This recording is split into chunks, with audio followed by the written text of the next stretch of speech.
नमस्कार दोस्तों।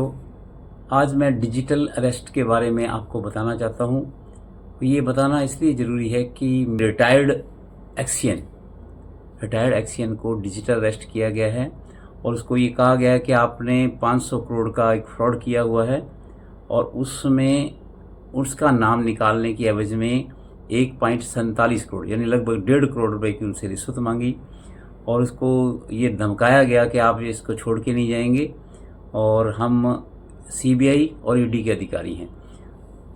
दोस्तों, सुनने में अपने को एक खबर लगती है, देश बहुत बड़ा है हमारा और ये जो मेरा प्रोग्राम मैं जो रिकॉर्ड कर रहा हूँ ये पता नहीं कितने लोग देखेंगे इसको।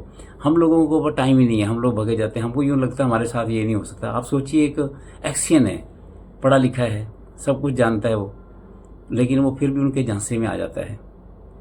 तो किस तरह से ये होता है, क्या होता है, डिजिटल अरेस्ट है क्या और इससे किस तरह से हम बच सकते हैं, हमको क्या करना चाहिए, इस तरह की कॉल आती है उसको कैसे आइडेंटिफाई करें।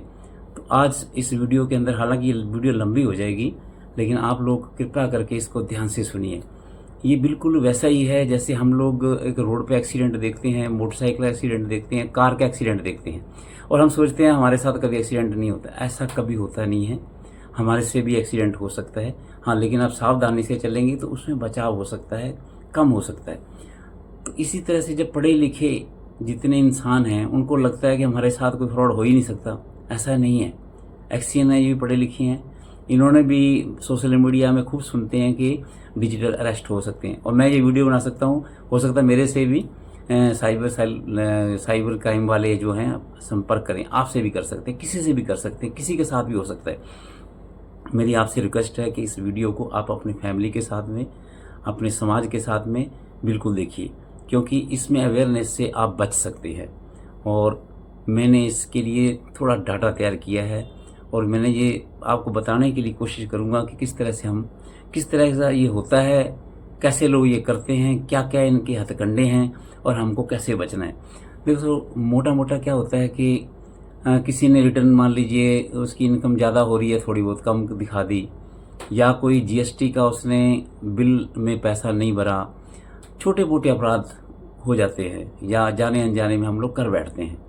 और ये क्या करते हैं, ये ढूंढते रहते हैं नंबरों को। हम लोगों को यूँ लगता है जैसे हमने कोई बहुत बड़ा अपराध कर रखा है और ये जो सामने फ़ोटो लगाएंगे अपनी, सीबीआई की लगाएंगे या ईडी के अधिकारी की लगाएंगे, तो आप एकदम घबराइए मत। आप पेशेंस से उनको सुनिए। पहली बात तो ये कि अननोन नंबर को आप कोशिश करेंगे ना उठाएं। मान लीजिए ऐसे उठ भी जाता है तो ढंग से बात करिए, बिल्कुल घबराइए मत। आप ये मत सोचिए कि जो सामने कॉल करने वाला वास्तव में, क्योंकि पुलिस वगैरह ने कितनी बार डिक्लेयर कर दिया है कि हम ऑनलाइन कोई अरेस्ट नहीं करते हैं, ऐसा कुछ भी नहीं है। तो आप लोगों को ध्यान रखना है कि ऐसा नहीं करना है। अब ये डिजिटल अरेस्ट जो है क्या है, इसके बारे में जानते हैं। ये एक नए तरह की ठगी है, नई ठगी है ये। डिजिटल एक प्रकार की साइबर ठगी है। यहाँ अपराधी आपको फर्जी अधिकारी बनकर धमकाते हैं और आपके पैसे ठगते हैं। इस मामले में एक रिटायर्ड इंजीनियर को सीबीआई ईडी के फर्जी अधिकारी बनकर ठग लिया गया।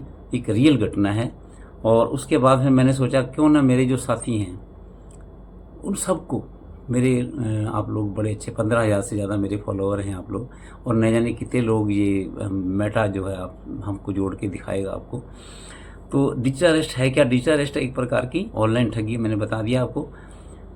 यहाँ अपराधी आपको फ़ोन या ईमेल के माध्यम से संपर्क करता है और आपको बताते हैं कि आप किसी अपराध में शामिल हैं या आपके खिलाफ जांच चल रही है। वे आपको धमकाते हैं और आपसे पैसे मांगते हैं।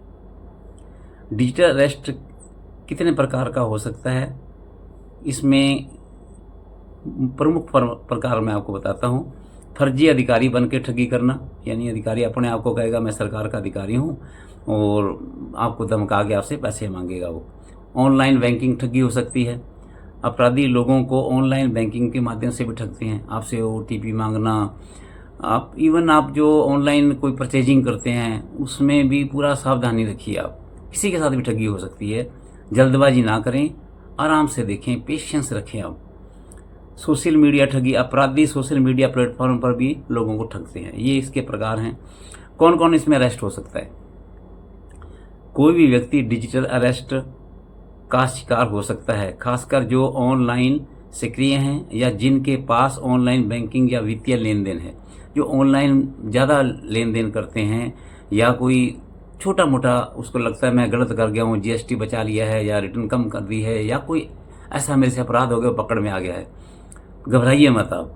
ये आपको इस तरह से धमका के ब्लैकमेल करके आपसे पैसा ठगने की कोशिश करेंगे। अब हम इससे बचें कैसे, ये भी मैंने आपके लिए निकाल के रखा है। सबसे पहले आप सतर्क रहें, यानी किसी भी अनजान व्यक्ति से सावधानी से बात करें, सत्यापित करें, यानी किसी भी अधिकारी के दावे ने जो आपको कहता है कि मैं ईडी अधिकारी हूँ या ये हूँ, तो आपको इसकी जांच करनी है। क्या करनी है, आप पुलिस वालों से बात करिए, पुलिस का नंबर अपने पास रखिए, आप उनसे पूछिए इस तरह का कोई है। लेकिन मैं जब आपको शुरू से ही कह रहा हूँ कि इस तरह इसका डिजिटल अरेस्ट कोई होता ही नहीं है, आपने उनकी बातों में आना ही नहीं है, उस फ़ोन को काट दीजिए। आप पैसे न दें, किसी भी अनजान व्यक्ति को पैसा ना दें। आप बिल्कुल मत डरिए, आप घबराइए मत आप, और पुलिस को सूचित करें। पुलिस आपकी सहायता के लिए है, पुलिस आपको तंग करने के लिए नहीं है। आप जैसे उनको बताएंगे तो पुलिस का काम हो जाता है साइबर ठगों के ऊपर कार्रवाई करना। तो पुलिस को कैसे बताएंगे आप, 1930 इनका ठगी करने वालों के लिए पुलिस ने एक सेल खोला हुआ है।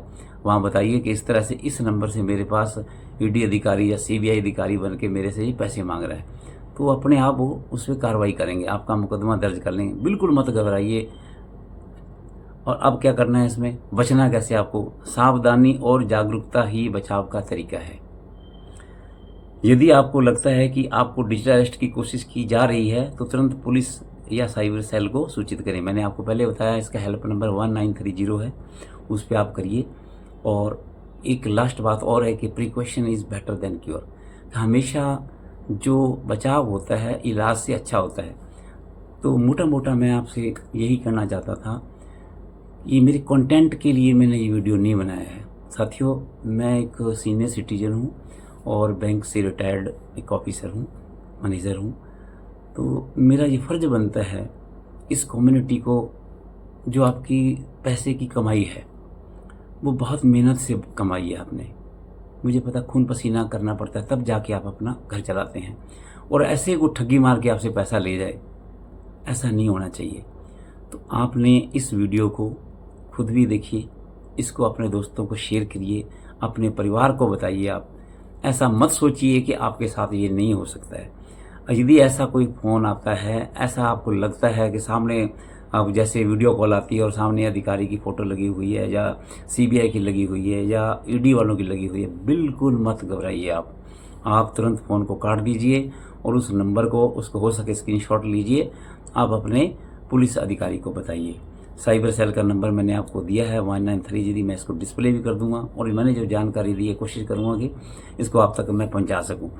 इसको मैं आपको, मेरे जो चैनल है इसको सब्सक्राइब करिए आप, तो उसके अंदर आपको ये सारा लिखा हुआ मिल जाएगा। आप उसको थोड़ा टाइम लगा के पढ़िए, क्योंकि एक बार जब ठगी हो जाती है उसके बाद में फिर आपको उसको वापस रेस्क्यू करना पड़ेगा, आपको वापस करने के लिए मेहनत करनी पड़ेगी।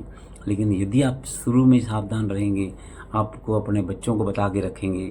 बहुत से परिवार ऐसे हैं जो कम पढ़े लिखे हैं, जब पढ़े लिखे एक्शन इसके हो रहे हैं, हाँ, शिकार हो रहे हैं, तो कम पढ़े लिखे भी तो हो सकते हैं ना, आप और हम क्यों नहीं हो सकते। इसलिए जागरूकता ही आपको बचाव कर सकती है। यदि आपको ये मेरा वीडियो अच्छा लगे, इसको लाइक शेयर ज़रूर करिए आप। धन्यवाद साथियों, नमस्कार, जय हिंद, जय भारत।